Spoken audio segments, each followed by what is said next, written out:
Hello दोस्तों, मैं एक सीरीज़ ऑफ क्लासेस स्टार्ट करने वाली हूँ जिसमें आप एक्सेल सीख सकते हैं। उन सीरीज़ ऑफ क्लास की ये एक पहली क्लास है, इंट्रोडक्शन टू एक्सेल, जिसमें मैं बताऊँगी कि एक्सेल क्या होता है, एक्सेल में क्या क्या फंक्शनैलिटीज़ होती हैं।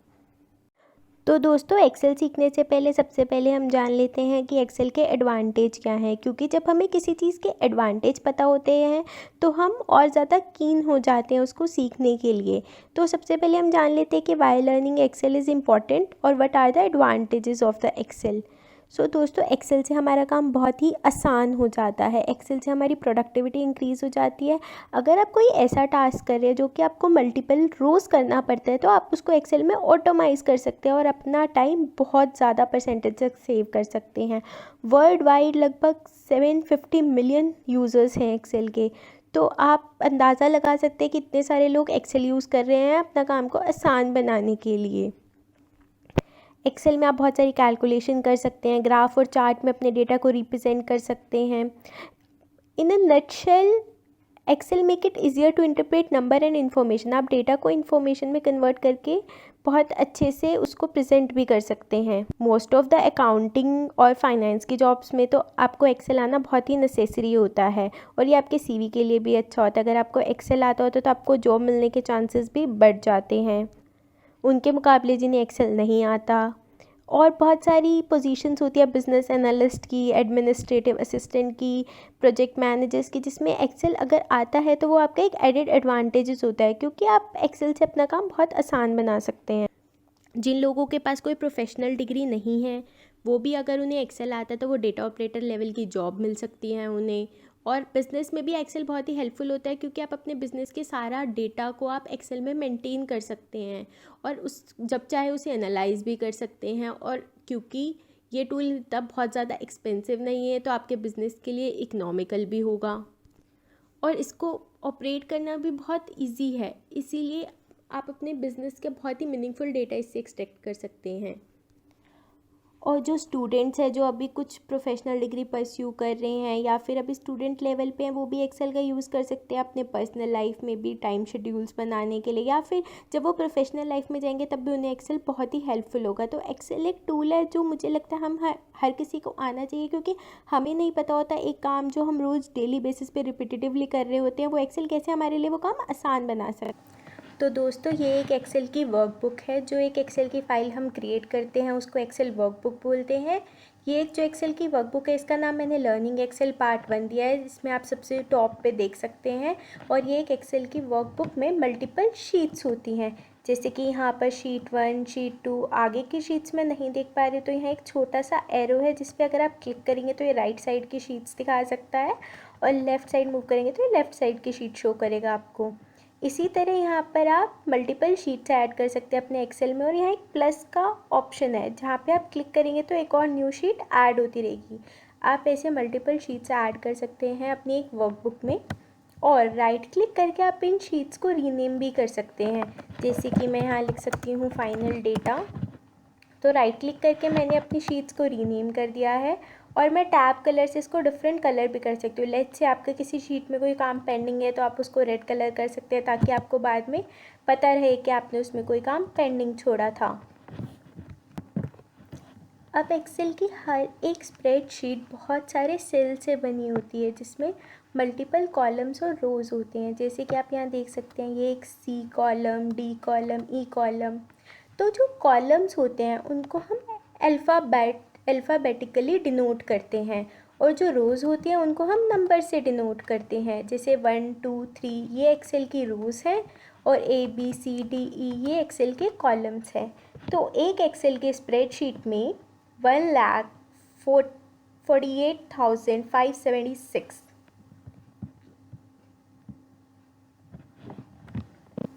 एक्सेल की हर एक स्प्रेडशीट मल्टीपल सेल से बनी होती है। जैसे कि आप देख सकते हैं, यहाँ मैं एक सेल पे हूँ, ये डिफरेंट सेल्स हैं। तो ये सेल्स जो होती हैं ये रो और कॉलम से बनी होती है। जैसे कि ये एफ़, ये एक कॉलम है, जी एक कॉलम है, एच एक कॉलम है। तो ऐसे ही एक्सेल में सारे कॉलम्स होते हैं जो उनको हम अल्फ़ाबेटिकली डिनोट करते हैं, और जो भी रो होती है ये 1, 2, 3, 4 उनको हम न्यूमेरिकली डिनोट करते हैं। एक एक्सेल की स्प्रेडशीट पे 10,48,576 रोज़ होती हैं और 16,384 कॉलम्स होते हैं। और जो ये रो और कॉलम का इंटरसेक्शन होता है जिसको हम सेल बोलते हैं, और ये ऊपर एक नेम बॉक्स है जहाँ पे हमारा सेल का नेम लिखा आता है। इस नेम बॉक्स में जैसे A1 आ रहा है, तो अभी हम एक कॉलम और 1 रो की सेल में हैं। अगर मैं इसको यहाँ ले आती हूँ तो अब ये ऊपर नेम बॉक्स में K9 आ जाता है। इसका मतलब हम K कॉलम की 9th रो में हैं। क्योंकि अब एक्सेल स्प्रेडशीट में हर एक सेल का अपना यूनिक नेम होता है, इसीलिए फॉर्मूलाज लगाने में भी हमें बहुत ईजी होता है। आप ये जो ऊपर ये टैब देख रहे हैं, ये फॉर्मूला बार होता है। मैं कोई भी फॉर्मूला जो अपनी सेल में लगाती हूँ वो इस फॉर्मूला बार में शो होता है। अगर आपको अपने फॉर्मूला बार में पूरा फॉर्मूला शो नहीं होता तो यहाँ पे एक एरो है जिसको आप ड्रॉप डाउन करके फॉर्मूला बार को बड़ा कर सकते हैं। एक्सेल में अगर मुझे एक पूरा कॉलम सिलेक्ट करना है, जैसे कि अभी मैं H कॉलम पे, अगर मुझे एक पूरा कॉलम सिलेक्ट करना है तो मैं कंट्रोल प्लस स्पेस दबाऊंगी। कंट्रोल स्पेस से पूरा कॉलम सिलेक्ट हो जाता है। और अगर यहीं मुझे पूरी रो सिलेक्ट करनी है, जैसे अभी मैं H4 पे हूँ और मैं चाहती हूँ मैं 4th रो सिलेक्ट करूँ, तो मैं शिफ्ट प्लस स्पेस बार दबाऊँगी। इसको याद करने का इजी तरीका दोस्तों जो मैंने बचपन में किया था, कॉलम C से शुरू होता है और कंट्रोल भी C से शुरू होता है। तो कंट्रोल स्पेस बार दबा के कॉलम सिलेक्ट हो जाता है और शिफ्ट स्पेस बार दबा के रो सिलेक्ट हो जाती है। अब हम आगे बढ़ते हैं रिबन पे। ये जो आप ऊपर टैब्स देख रहे हैं ये एक्सेल का रिबन है जिसमें कि मल्टीपल टैब्स हैं। अगर आप एक्सेल के डिफरेंट वर्जन्स यूज़ कर रहे हो तो ये थोड़ा सा आपको अलग दिख सकता है, बट मोर और लेस एक्सेल के सभी वर्जन में ये मेन टैब्स होती हैं जो कि आपको ऊपर आप देख सकते हो। सबसे पहले अब हम डिस्कस करते हैं home tab. Home tab basically जो हमारे फंक्शंस होते हैं, कट, कॉपी, पेस्ट या फॉर्मेटिंग ऑप्शंस, वो वाले सारे फंक्शंस हमें होम टैब में मिलते हैं। उसके बाद आती है इंसर्ट टैब। अगर हमें कोई ग्राफ, कोई चार्ट या फिर कोई भी कुछ भी ऐसी ग्राफिकल रिप्रेजेंटेशन इंसर्ट करनी है, कोई पिक्चर इंसर्ट करनी है अपनी एक्सेल में, तो वो हम इंसर्ट टैब से कर सकते हैं। उसके बाद हमारी आती है पेज लेआउट की टैब। इसमें हम अपने प्रिंट्स कैसे निकालना चाहते हैं, क्या प्रिंट एरिया फिक्स करना चाहते हैं, वो सब फंक्शंस हमें पेज लेआउट टैब में मिलते हैं। उसके बाद आती है फॉर्मूला टैब। तो एक्सेल के डिफरेंट काइंड ऑफ फार्मूलाज जो हैं हमें वो सब फॉर्मूला टैब में मिलते हैं। उसके बाद डेटा टैब। डेटा टैब में बेसिकली डेटा मैनेजमेंट के टूल्स होते हैं। वो जब हमारे पास डेटा होगा तो हम धीरे धीरे ये सारी टैब्स के सारे फार्मूलाज सीख लेंगे। उसके बाद आती है रिव्यू टैब। रिव्यू टैब में हम अपनी शीट को प्रोटेक्ट कर सकते हैं, अगर हमें लॉक लगाना है स्क्रीन को, वो सब फंक्शंस हमें रिव्यू टैब में मिलते हैं। उसके बाद लास्ट में आती है view tab. View tab basically ये होती है कि हम कैसे अपनी स्प्रेडशीट को देखना चाहते हैं, वो सब फंक्शन हमें व्यू टैब से मिलते हैं। जितने भी ये होम रिबन में जितने भी ये टैब्स हैं, इन टैब्स के अंदर ग्रुप्स बने हुए हैं डिफरेंट। जैसे कि आप देख सकते हैं होम में एक ग्रुप है क्लिपबोर्ड, फिर नेक्स्ट ग्रुप है फ़ॉन्ट, फिर नेक्स्ट ग्रुप है अलाइनमेंट। तो फंक्शनैलिटी के हिसाब से हर एक टैब में छोटे छोटे ग्रुप्स बने हुए हैं। अब मैं आपको एक शॉर्टकट बताती हूँ इन टैब्स को एक्सेस करने का। आप अपने कीबोर्ड पे जब ऑल्ट प्रेस करेंगे तो आपके ये सारे टैब्स पे कुछ अल्फ़ाबेट्स लिखे आने लग जाएंगे। यही अल्फ़ाबेट्स इन टैब्स को एक्सेस करने के शॉर्टकट्स हैं। अब अगर मैं H दबाऊँगी तो मैं होम टैब के सब शॉर्टकट्स पे आ जाऊँगी। H दबाने पे मेरा होम टैब सिलेक्ट हो गया है और उसके बाद मेरे डिफरेंट फिर से शॉर्टकट्स आ गए हैं कि अब मैं होम टैब में कौन सा फंक्शन यूज़ करना चाहती हूँ।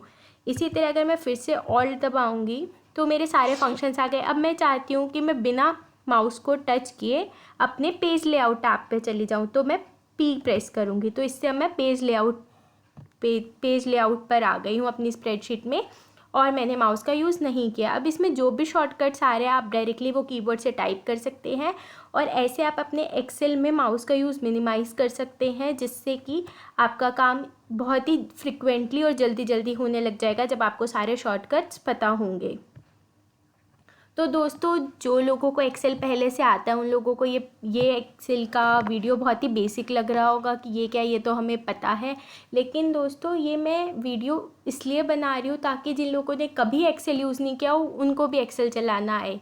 तो जिन लोगों को एक्सेल थोड़ा बहुत ऑलरेडी आता है, मेरी उनसे ये रिक्वेस्ट है कि आप आप सारी वीडियोस देखें। हो सकता है कोई ना कोई एक पॉइंट आपको एक्सेल वीडियो में ज़रूर ऐसा मिले जो कि आपको अभी नहीं आता हो, या फिर गोइंग फॉरवर्ड हो सकता है हम कुछ ऐसे फॉर्मूला सीखें जो अभी आपको नहीं आते हो। मीनवाइल हम बिल्कुल बेसिक से ये सारे एक्सेल स्टार्ट कर रहे हैं, तो आप भी बने रहें पूरी पीपीटी। जिन लोगों को ऑलरेडी एक्सेल आता है और जिन्हें ये वीडियो बहुत ही बेसिक लगी, मैं उन्हें कहना चाहूँगी कि ये वीडियो इस पर्सपेक्टिव से बनाई गई है कि जिन लोगों ने कभी एक्सेल यूज़ नहीं किया वो भी एक्सेल को ऑपरेट कर पाएँ। तो मेरी आपसे रिक्वेस्ट है कि आपको एक्सेल आता है तो भी आप चैनल के साथ बने रहिए और सारी वीडियोस देखें। हो सकता है कोई एक ऐसा पॉइंट किसी वीडियो में बताया जाए जो आपको नहीं आता हो, और गोइंग फॉरवर्ड में सारे फार्मूलाज एक्सप्लेन करने वाली हो, तो हो सकता है कोई एक फार्मूला जो आप सीखना चाहते हो वो हमारी फ्यूचर की वीडियो में हो। तो इसीलिए आप इस चैनल को लाइक, सब्सक्राइब और शेयर करें ताकि आपके पास सारी वीडियोज़ आती रहें और साथ ही साथ हर किसी को इस चैनल का बेनिफिट मिले।